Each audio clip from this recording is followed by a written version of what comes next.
Merhaba arkadaşlar, örgü kanalıma hoş geldiniz. Sizlerden gelen yoğun istek üzerine bugün 3-6 aylık bebekler için olan ayakkabı taban örgüsünü anlatmak istiyorum. Bakın bu şekilde ayak taban örgüsü yapıyoruz. Çok kolay bir ayak taban örgüsü arkadaşlar. Bakın bunu yapacağız bugün.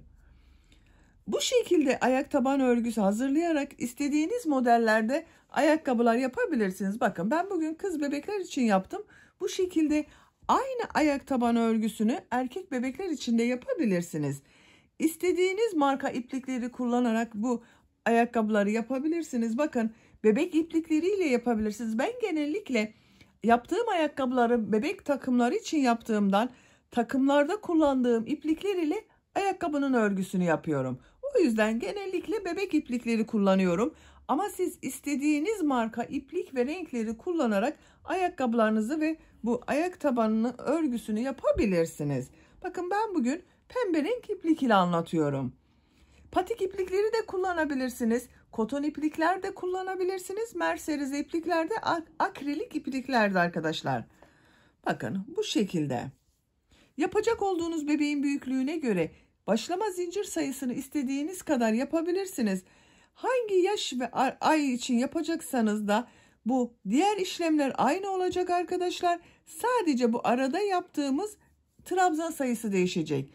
0 ile 1 yaş arası bütün çocuklar için bu şekilde işlem yapabilirsiniz. Sadece başlama zincirini 1-2 zincir fazla veya eksik başlamanız yeterli olacaktır.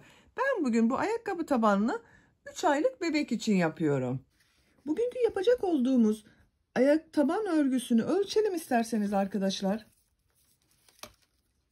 Bakın 10 santimetre ayak uzunluğuna göre ayak taban örgüsü yapacağız. Dediğim gibi siz bunu daha küçük de yapacaksanız daha az sayıda zincir yapmanız gerekecektir. Daha büyük bebekler için yapacaksanız da 1-2 zincir fazla yapmanız yeterli olacaktır. 9-12 aylık için bunu 20 zincir yapmanız yeterli olacaktır arkadaşlar. Yeni doğan bebek için de 16-17 zincir ile başlamanız iyi olacaktır. Farklı ölçülerde yapmak istiyorsanız bebekler için olan standart ayak ölçü tablosunu ben hazırladım. Bu videonun açıklama bölümüne ekliyorum.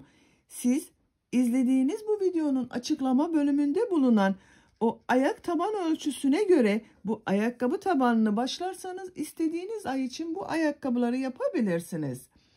Tığ olarak da bak bu tığı kullanıyorum ben bugün. 0 numara 2.10 milimetre tığ. Daha büyük numaralı tığ kullanırsanız sizin yaptığınız örgü daha büyük olacaktır. Daha küçük numaralı tığ kullanırsanız da bunu 1.70 milimetre tığ kullanırsanız daha küçük ayakkabı yaparsınız arkadaşlar. Biz bugün bu tığı kullandım. Elimin sıklığına göre 10 santimetre uzunluğunda ayak taban örgüsü oldu arkadaşlar. Hazırsanız hep birlikte bu ayakkabı tabanının örgüsünü yapmaya başlayalım.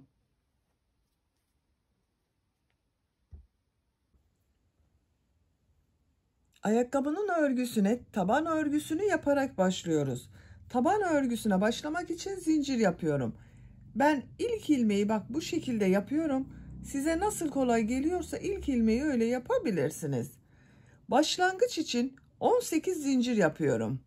1 2 3 4 5 6 7 8 9 10 11 12 13 14 15 16 17 18 zincir yaptım.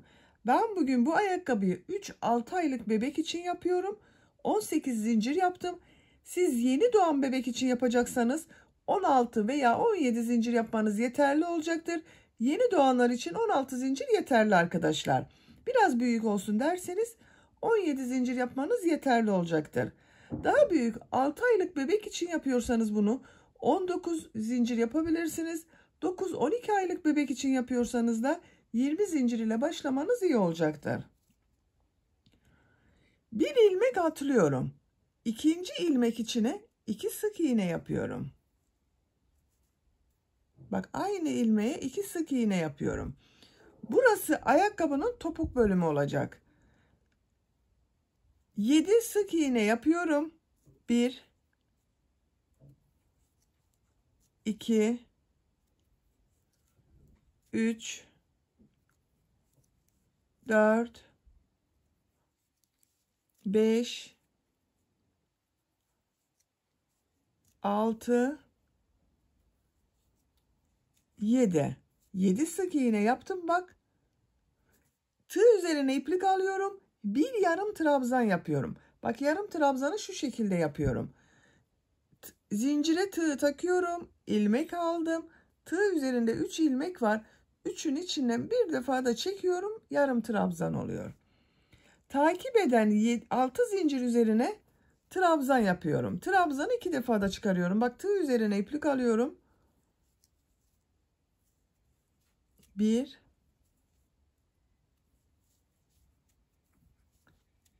2 3 4 5 6 trabzanı yaptım. Bak, burada bir zincir kaldı. Bu bir zincir üzerine 6 trabzan yapıyorum. Bak, aynı ilmeğe 6 trabzan yapıyorum. 1 2 3 4 5 6 trabzanı yaptım. Buradan geriye dönüş yapıyoruz. Bu bak, bir ilmeğe 6 trabzan yaptığım yere kadar ne yaptıysam karşısına aynısını yapıyorum. Bu 6 zincire 6 trabzan yaptım. 6 trabzan yapıyorum bak, bu tarafta da tam karşısına gelen ilmeğe. 1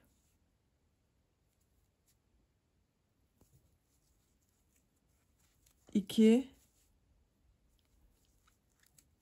3, bak ipliği de arada tutuyorum, görünmüyor. 4 5 6 trabzanın karşısına 6 trabzan yaptım.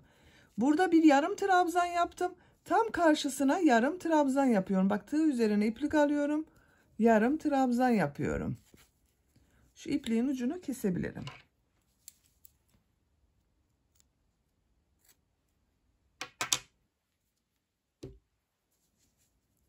Buraya 7 sık iğne yaptım.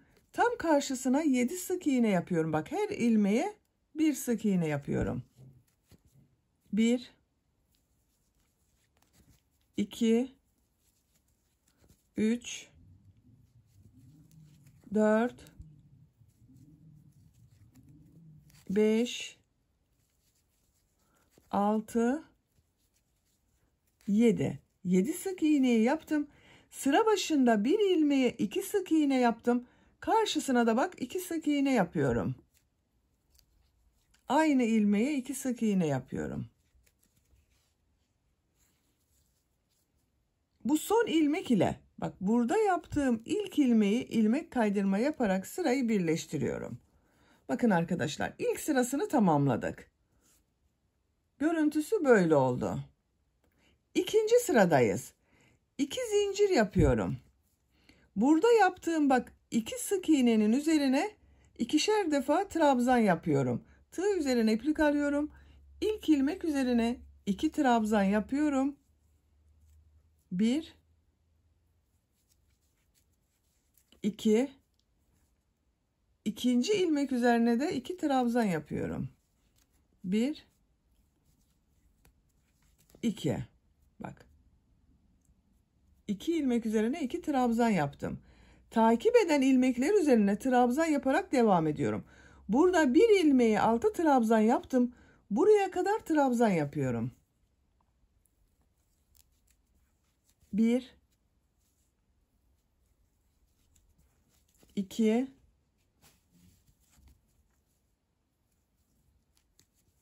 3 4, 5, 6, 7, 8, 9,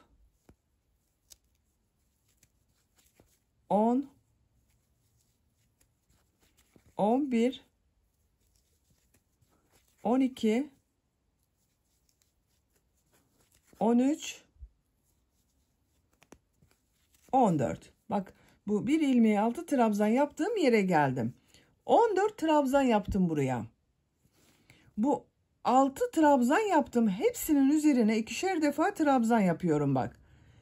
Bu ilk ilmek üzerine 2 trabzan yapıyorum. 1, 2. Diğer ilmeklere de ikişer defa trabzan yapıyorum.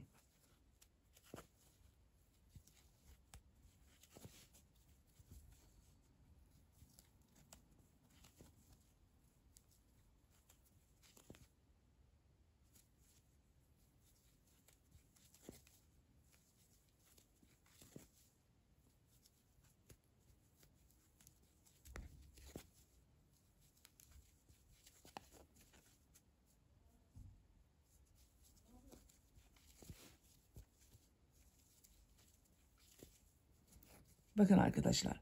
6 trabzanın üzerine ikişer defa trabzan yaptım. Bak 1, 2, 3, 4, 5, 6 çift trabzan oldu.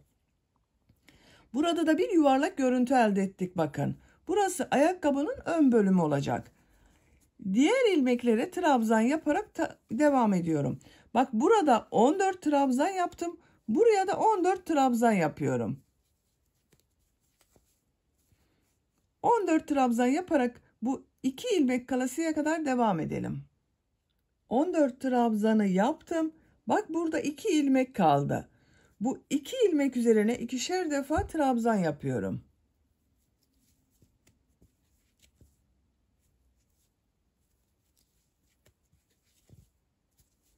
Son ilmeğe de 2 trabzan yapıyorum.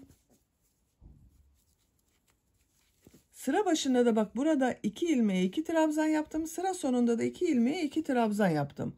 Son ilmek ile bu ilk yaptığım ilmeği ilmek kaydırma yaparak sırayı birleştiriyorum. Bakın ikinci sırayı tamamladık. Üçüncü sıradayız. 2 zincir yapıyorum. Burada bak 1, 2, 3, 4 ilmek var. Hepsinin üzerine ikişer defa trabzan yapıyorum. İlk ilmek üzerine 2 trabzan yapıyorum. 1, 2, ikinci ilmeğe 2 trabzan yapıyorum. 1, 2, üçüncü ilmeğe 2 trabzan yapıyorum. 1, 2, son bak bu çift yaptığım ilmeğe 2 trabzan yapıyorum. 1, 2, 3, 4 ilmek üzerine ikişer defa trabzan yaptım. Burada bak 14 trabzan yaptım. 14 trabzanın üzerine trabzan yapıyorum. Burada arttırma yaptığım bak bu ilk ilmeğe kadar. Her ilmeğe bir trabzan yapıyorum bak.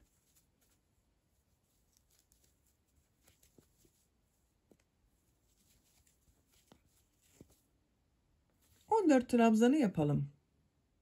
14 trabzanı yaptım. Bak burada arttırma yaptığım trabzanlara geldim arkadaşlar. Burada 12 trabzan vardı. Bu ilk bak ilmek üzerine 2 trabzan yapıyorum. 1, 2, bak aynı ilmeğe 2 trabzan yaptım. Bu ilmeğe 1 trabzan yapıyorum. Takip eden 8 ilmek üzerine ikişer defa trabzan yapıyorum.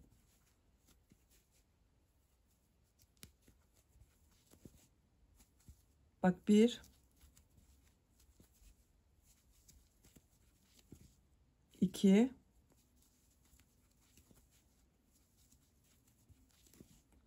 3,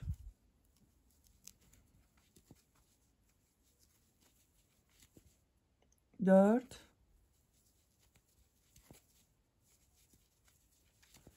5,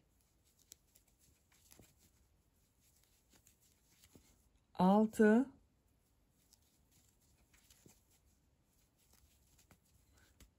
7, 8. Bak 8 çift trabzan yaptık arkadaşlar. İlk başta bir ilmeğe 2 trabzan yaptım. İkinci ilmeğe 1 trabzan yaptım. 1, 2, 3, 4, 5, 6, 7, 8 ilmeğe de çift trabzan yaptım. Bak ikişer trabzan yaptım. Bu ilmek üzerine bir trabzan yapıyorum. Bak bu son arttırma trabzanın üzerine 2 trabzan yapıyorum. 1, 2. Bak yuvarlak bölüm devam ediyor. 14 ilmek üzerine trabzan yapıyorum. Bak artık birer defa trabzan yapıyorum. 14 trabzanı yapalım. 14 trabzanı yaptım. Sıra sonda 1, 2, 3, 4 ilmek var. Bunların üzerine ikişer defa trabzan yapıyorum. Bak ilk ilmeğe 2 trabzan yapıyorum. Diğerlerine de ikişer defa trabzan yapıyorum.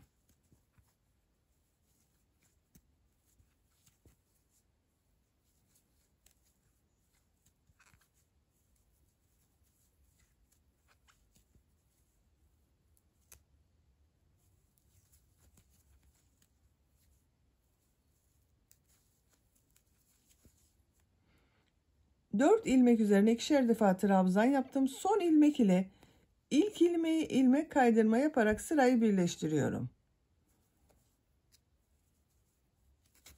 Bakın arkadaşlar. Bu şekilde oldu. Üçüncü sırayı tamamladık. Bunu bu şekilde hazırladım arkadaşlar. İsterseniz bir sıra sık iğne yapabilirsiniz çevresinden. Ayakkabı tabanı hazır. Kaç santimetre olduğunu da ölçüyorum. Benim yaptığım bak ayakkabı tabanı 10 santimetre oldu. İnç olarak ölçüyorum. 4 inç. 3 aylık bebek için de güzel bir ölçü arkadaşlar bu.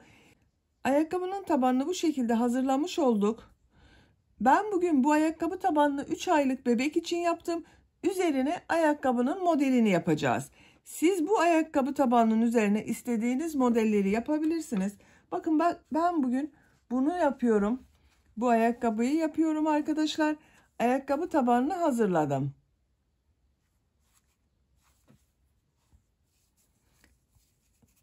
Bunu kız bebekler için de yapabilirsiniz. Erkek bebekler için de yapabilirsiniz. Ben bugün pembe renk iplik ile anlattım.